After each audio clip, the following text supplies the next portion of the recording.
কাচ্চি বিরিয়ানি এত সহজ রান্না, যদি কিছু নিয়ম জানা থাকে তাহলে অবশ্যই কাচ্চি বিরিয়ানি রান্না অনেক সহজ। খুব সহজে কিভাবে কাচ্চি বিরিয়ানি রান্না করতে হবে সেই রেসিপিটা আপনাদের সাথে আজকে শেয়ার করব। কতক্ষণ মাংস মেরিনেট করে রাখতে হবে, কি কি মশলা দিতে হবে, কতক্ষণ দমে রাখলে কাচ্চি বিরিয়ানি পারফেক্ট হবে। এর কাচ্চি বিরিয়ানিতে আলুর ভিতর থেকে যে ফ্লেভারটা আসে, কি কি মশলা দিয়ে কতক্ষণ মেরিনেট করে রাখলে সেই ফ্লেভারটা আসবে, পানি কতক্ষণ বয়েল করতে হবে, কি মশলা দিয়ে, সমস্ত কিছু এই 5 মিনিটের ভিডিওটি যে দেখবেন সে শিখে যাবেন কিভাবে ঘরে কাচ্চি রান্না করতে হয়। প্রথমে আমি একটা দুধ রেডি করে নিচ্ছি। এখানে কুসুম গরম পানিতে হাফ কাপ গুঁড়া দুধ দিয়ে দুধটা রেডি করে দিয়েছি। সেখান থেকে কিছু দুধ নিয়ে এখানে আমি স্যাফরন পানিতে ভিজিয়ে রাখছি। এখানে আমি আলুটা কেটে নিয়েছি। কাচ্চির তো আলু ছাড়া জমেই না। আলুটা আমি লবণ হলুদ দিয়ে মেরিনেট করে রেখে দিব।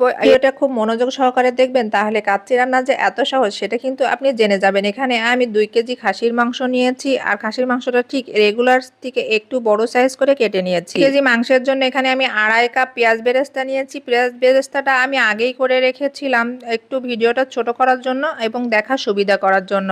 এখানে আমি 2 চামচ পরিমাণ স্পেশাল কাচ্চি বিরিয়ানির মশলা ব্যবহার করেছি, যেটা আমার পেজবিয়া চ্যানেলে আছে, দেখে নিতে পারে। এখন দিয়ে দিয়েছি 2 চামচ শুকনা মরিচের গুঁড়া, 2 চামচ লবণের পরিমাণটা কাচ্চি বিরিয়ানি একটা পারফেক্ট ভাবে না হলে খেতে ভালো লাগে না। 1 কেজি মাংসের জন্য 1 চামচ পরিমাণ লবণ দিলে যথেষ্ট। এখানে আমি আরো দিয়ে দিয়েছি 1.5 কাপ পরিমাণ টক দই, 1 চামচ ফ্লেভারের জন্য দিয়েছি কেওড়া জল। আর এখানে আমি যে তেলটা ব্যবহার করছি পেঁয়াজ ভাজার সময় যে তেলটা এক্সট্রা থেকে যায় সেই তেলটা, আর এই তেলটা ব্যবহার করার চেষ্টা করবেন বিরিয়ানিতে, তাহলে ফ্লেভারটা আরো বেশি ভালো হবে। এখন অ্যাড করে দেবো সমস্ত গোটা মশলা, দারচিনি, তেজপাতা, লবঙ্গ, গোলমরিচ, এলাচ, আরো দিয়েছি কাবাব চিনি, বেশ খানিকটা জয়ত্রী দিয়েছি। জয়ত্রীটা দেওয়ার চেষ্টা করবেন, এটা না দিলে বিরিয়ানির ফ্লেভারটা একেবারেই ভালো আসবে। এখন যেটা দেখাচ্ছে এটা হচ্ছে জয়ফল। জয়ফলের ভিতরটা, উপরের খোসাটা ফেলে দিয়ে ভিতরে যে অংশটা থাকে সেখান থেকে ছোট্ট 3 টুকরা দিয়েছি। এখানে জয়ফল কিন্তু দেওয়া যাবে না। দিয়ে দিয়েছি বাটা মশলা। বাটা মশলার মধ্যে আমি 2 রকম বাটা মশলা ব্যবহার করেছি। এখানে 2 চামচ পরিমাণ দিয়েছি আদা আর রসুন পেস্ট। এখন হচ্ছে সবকিছু মাখানোর পালা। মাখানোটা এমন ভাবে মাখাতে হবে, প্রথম দিকে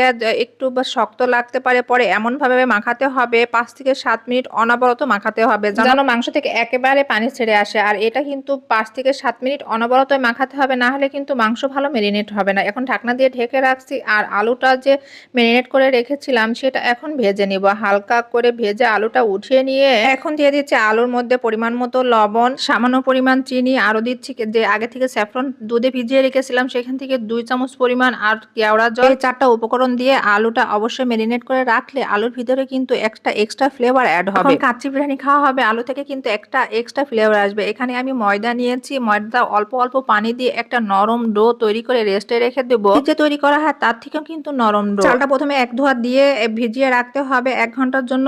এই প্রত্যেকটা স্টেপই কিন্তু ফলো করতে হবে, না হলে কিন্তু কাচ্চি বিরিয়ানি খেতে ভালো লাগবে না। এরই মাঝখানে আমার 1 ঘন্টা হয়ে গেছে। আমি পানি বয়েল করার পরে এখানে আমি দিয়ে দিয়েছি গোটা মশলা, এলাচ, দারচিনি, লবঙ্গ, জিরা, জয়ত্রী দেওয়ার পরে একটু পানিটা বয়েল করে নেব। আর লবণের পরিমাণটা একটু বেশি দিলে চালে কিন্তু যে লবণটা টানা ঠিকই টেনে নিবে। আরও দিয়ে দিয়েছি সামান্য পরিমাণ চিনি। আর ভাজা আলুটা এরই ফাঁকে আমি পানিটা ফোটাতে দিয়ে কাচ্চির উপর দিয়ে দিয়েছি সাজিয়ে। অবশ্যই মাংসের উপরে আলুটা দিতে হবে। এখানে দিয়েছি পেঁয়াজ বেরেস্তা, আরও দিয়ে দিয়েছি মাওয়া। এখানে অবশ্যই এই সমস্ত উপকরণ এভাবে সাজিয়ে দিতে হবে। কাঁচামরিচ ব্যবহার করছি এখানে কিছুটা, কাঁচামরিচের ফ্লেভার আসার জন্য এখানে আমি কয়েকটা কাঁচামরিচ ভেঙে দিয়েছি। পানি ফুটার এই ফাঁকে কিন্তু ঢাকনাটাও এইভাবে রেডি করে নিতে হবে, নাহলে চালটা পানি থেকে উঠানোর সাথে সাথে দিয়ে এভাবে সিল করতে গেলে কিন্তু দেরি হয়ে যাবে। আর পানিটা যখন একদম বক করে ফুটে উঠবে সেই সময়ই চাল দিতে হবে। চাল দেওয়ার পরে ঘড়ি ধরে 4 থেকে 5 মিনিট রাখলে চালটা রেডি হয়ে যাবে, কিন্তু চুলার আঁচটা কিন্তু হাইটে রাখতে হবে। চালটা পানি থেকে নামিয়ে নিয়ে এভাবে পানি ছেঁকে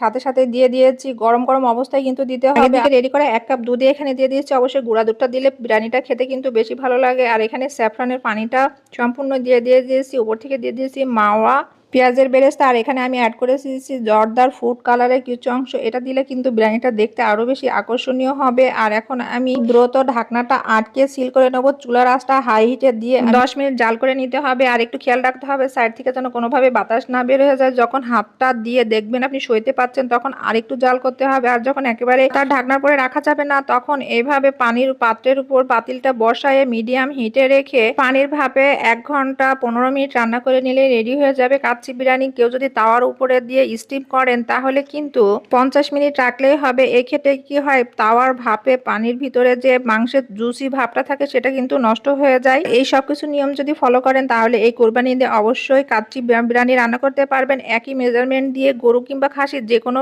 ভাবে কাচ্চি বিরিয়ানি রান্না করতে পারবেন এই কয়েকটা নিয়ম যদি ফলো করে থাকেন।